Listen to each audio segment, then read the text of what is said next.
Allah sudah bongkar siapa tuh syaitan. Disuruh jadikan sebagai musuh. Tahu musuh teman-teman? Kalau saya lagi pegang pedang, syaitan lagi pegang pedang, musuh saya lagi pegang pedang di medan perang, saya harus berhati-hati menangkis serangan atau menyerang. Kalau saya diam, diserang tidak nangkis, saya akan dibunuh. Syaitan akan selalu berusaha, targetnya adalah menyesatkan, membunuh manusia.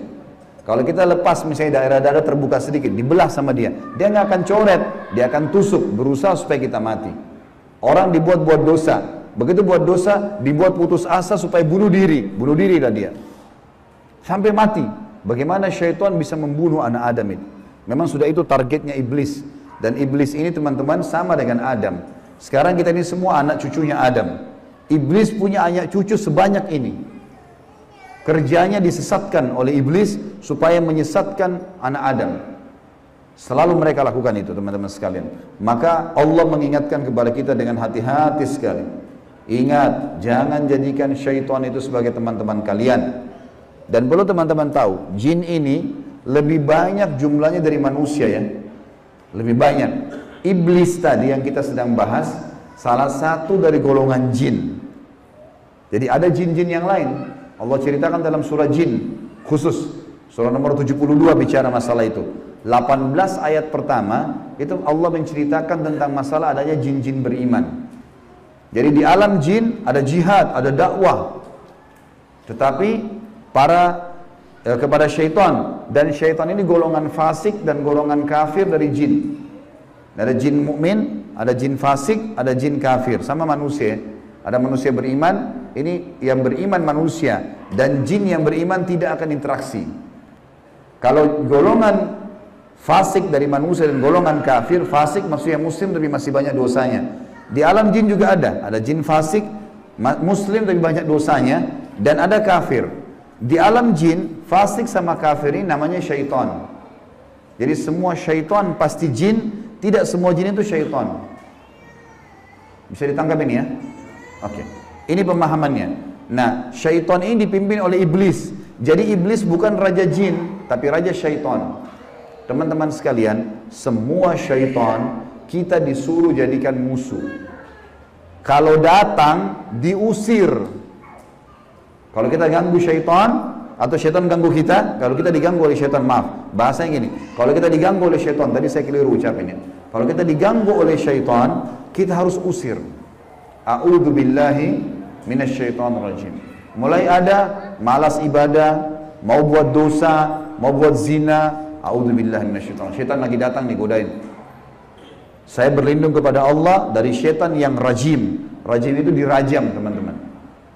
Jadi kalau bahasa Indonesia terjemahan terkutuk itu sebenarnya kurang tepat itu. Tepatnya rajim itu adalah dirajam. Rajam itu malaikat ambil panah api dipanahin dia. Jadi kalau kita diganggu oleh syaitan, kita bilang a'udzubillahi minasyaitonirrajim, itu Allah datangkan malaikat bunuh syaitan tuh yang sedang goda kita. Dirajam dia, dilempar dengan panah-panah api. Seperti Allah bilang dalam surah Al-Mulk, wa ja'alnaha rujuman lisyayatin, dan kami jadikan bintang-bintang itu sebagai panah-panah untuk mematikan syaitan-syaitan. Jadi nggak boleh berteman, nggak boleh menikah, nggak boleh interaksi, nggak boleh apa-apa. Mereka punya dimensi waktu yang berbeda. Tidak boleh lintas alam.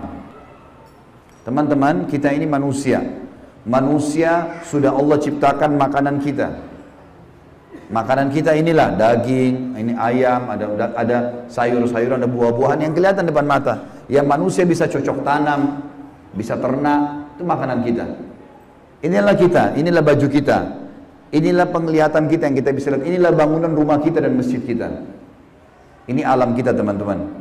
Untuk membuat manusia lain suka dengan kita, simpatik, ada cara manusiawi. Ya, punya pintar dalam berbicara, punya prestasi dunia, berpendidikan kah, kaya kah, suka membantu kah, ada caranya.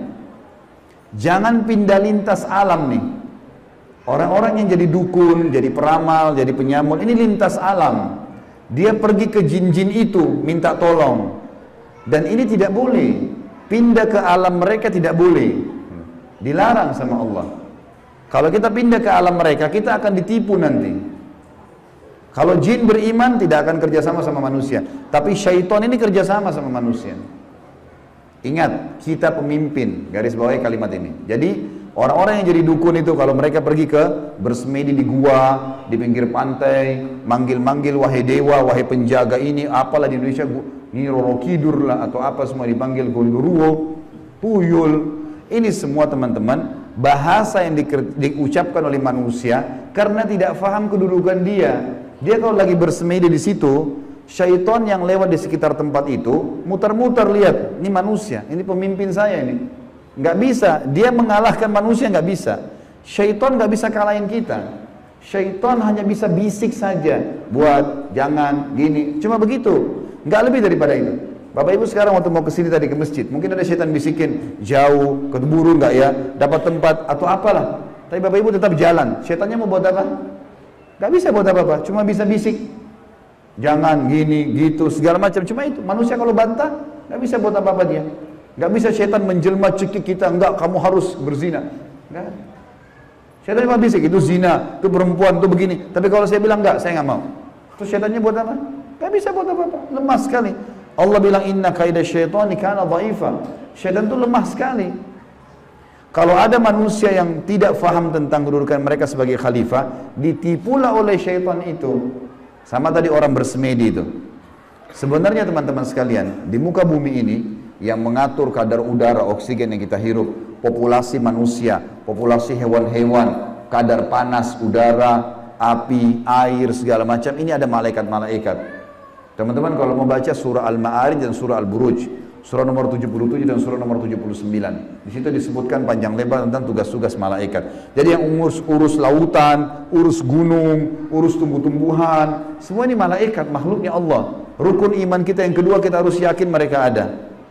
Nah, kalau ada manusia datang ke gua-gua ini, minta-minta, panggil syaitan, panggil dewa, panggil penjaga gua atau apa saja, syaitan di sekitar situ tadinya takut sama manusia ini. Makanya orang kalau bersemedi nggak pernah kurang dari 3 hari, 1 minggu, ada yang 1 bulan, ada yang bertahun-tahun bersemedi.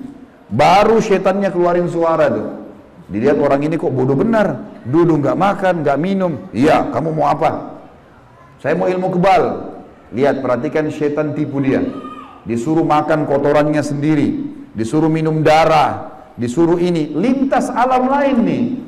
Manusia tidak mungkin mau minum darah, fitrahnya kita nggak suka itu. Alam kita beda, kita nggak boleh makan itu memang. Allah buat kita nggak suka itu. Syaitan suka dengan bau-bau busuk, bau kotoran. Manusia nggak suka. Syaitan suruh manusia ini ikuti dia, suruh bersemedi. Dan ini disebutkan teman-teman, sebab turunnya surah jin ini karena ada orang-orang Arab jahiliyah dulu, mereka ini teman-teman kalau mau kalau lagi perjalanan bagi safar, kepala sukunya, kepala kafilah, kepala perjalanan itu kalau sudah istirahat di satu lembah, dia tiba-tiba keluar, dia ambil setengah bekal makanan, dia bawa ke tengah-tengah lembah, lalu dia bilang begini, wahai penjaga lembah, ini setengah bekal kami, jangan ganggu kami ya. Ini perkataan siapa? Perkataan kepala kafilah tadi.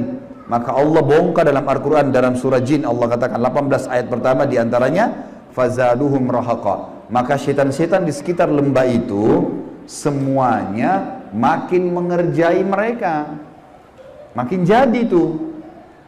Kalau ada satu kampung misalnya kayak di Indonesia ini paling banyak seperti itu. Ada satu kampung lewat jembatan, tersebar berita, itu di jembatan kalau malam hari ada nenek-nenek tuh. Syaitan tunggangi itu isu. Kalau ada orang takut, makin jadi, makin kelihatan. Yang lihat hanya orang yang takut saja. Orang yang tidak takut tidak bakal lihat. Tidak bakal kelihatan. Tentu teman-teman sekalian, kita ini sampai azan Isya, sholat Isya dulu baru kemudian kita lanjutkan materinya. Teman-teman sekalian, kalau ada satu rumah, orang bunuh diri di situ. Orang bunuh diri. Kalau kita lewat, pagarnya rumah orang itu 10 meter. Kita lewat 1 meter pertama, 2 meter pertama, semua syaitan di sekitar rumah itu bisikin kita. Itu yang bunuh diri perempuan, rambutnya panjang, matanya belalak, keluar darah dari hidungnya. Terus, sebelum antum ini, anda ini ngelewatan 10 meter pagar itu. Dia takut-takutin. Kalau kita takut di 5 meter misalnya, balik ke sana kita lihat benar tuh. Perempuan yang gantung diri itu kita lihat, padahal sebenarnya tidak ada. Itu permainan syaitan di sekitar rumah itu.